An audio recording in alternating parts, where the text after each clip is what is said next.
is that measurement is something that is objective and impartial, and therefore, something like a survey, a perception survey, couldn't possibly be a part of measurement. When, of course, a well-designed survey is as objective as any other sort of assessment tool. It's just that the decisions that are being made and the human input that's happening is just more obvious. But of course, there are decisions being made and human input when people are deciding what questions to put on a standardized test, right, when they're making the decision to give a standardized test in the first place.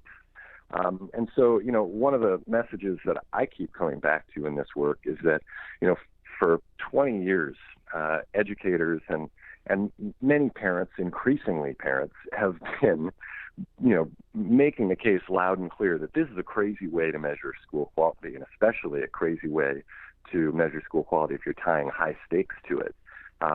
But of course, you can't replace something with nothing, and so that's been a big part of our work, is to design a kind of alternate system so that instead of saying, let's stop the measurement enterprise altogether, because of course people do want information about how their schools are doing, and policymakers are really after that kind of information. They're not going to give it up once they've had something, even if what they've got is invalid and unreliable. But if you give them something better and you say, listen, you're going to have all the information you wanted and more, and it's going to be more reliable, that's a pretty hard thing to say no to. So how long did this process take, and where is this new, matrix been deployed?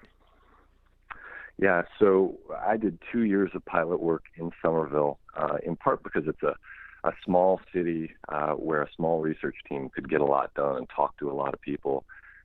And then we expanded out. We started this consortium, the Massachusetts Consortium for Innovative Education Assessment, that is a partnership between me and my research team, as well as with the Center for Collaborative Education in Boston.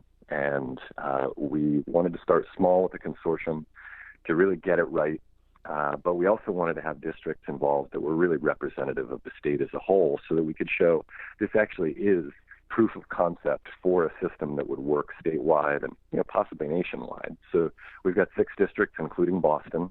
Right now, we're starting our second year of work. There are 100,000 students in our consortium, which means that 1 out of every 10 students in the state is in a district that is a part of our consortium. And we're doing a lot to try to measure school quality in a way that's fairer, that's more comprehensive, and that gives people information that they can act on and minimize the kinds of crazy unintended consequences that we see if people just go on greatschools.org, for instance, and they see that a school has a 4 rating, and they're going to act on that, right? They're not going to send their kids to that school. And of course, that is going to lead to segregation patterns that we absolutely have seen in the last 20 years, that it's particularly middle-class parents, and they tend to be white, who are consuming school quality information and making decisions about where to live and where to send their kids.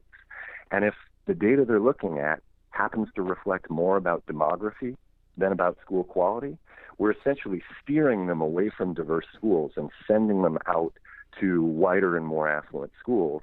And we're exacerbating segregation in the process. So even though this work is very much about getting it right and giving educators good information, and not punishing schools that shouldn't be punished, it's also very much about a broader social justice effort to show schools in a fair light. So we're not promoting segregation.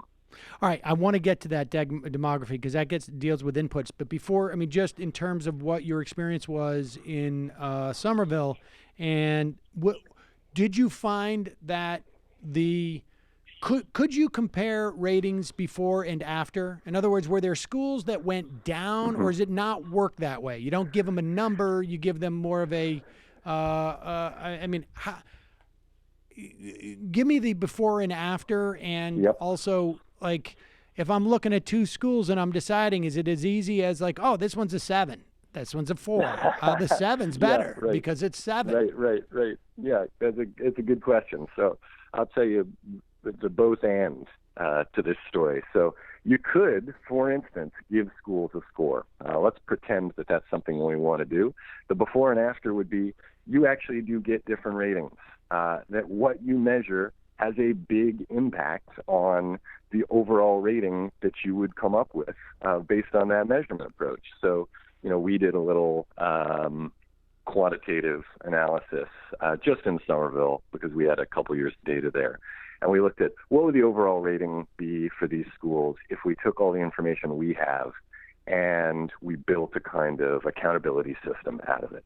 And what we found is that if you just rated schools and ranked them, top to bottom, that it would not match the rankings that the state had produced, right? Because we're measuring some different stuff, and we're measuring schools in a fairer and more comprehensive way. It produces different ratings. But of course, the bigger question, which you alluded to, is no, you can't just give a school a 7 or a 4. That's a kind of crazy. If anybody who's been to school knows that a school is not uniformly good or bad. Right? But just because a school is good at one thing doesn't mean it's going to be good at other things. So schools are ecosystems that have strengths and weaknesses, and above all, they either fit or don't fit for particular kids. And so you really need to present a holistic picture of schools so that parents can get a sense of what is a school like overall. Do its strengths align with my top priorities for my kid? Are the weaknesses of this school something that don't really bother me or that I can compensate for at home? That's a picture that really aligns with reality, as opposed to saying, well, this school is a 4. Well, a school that's a 4 is probably not going to be a 4 across the board. It might be tremendous in particular areas that are really important to people. And its weaknesses might be things that, people actually don't care that much about. So it's really important to present a more nuanced and complete picture. Hi, folks. Sam Seder here. We still need your help on our Patreon page. YouTube ads have come back, but not nearly as much as we had before. So if you can help us out, any little bit helps. Head over to our Patreon page right at this URL, and you'll help us keep helping you by making videos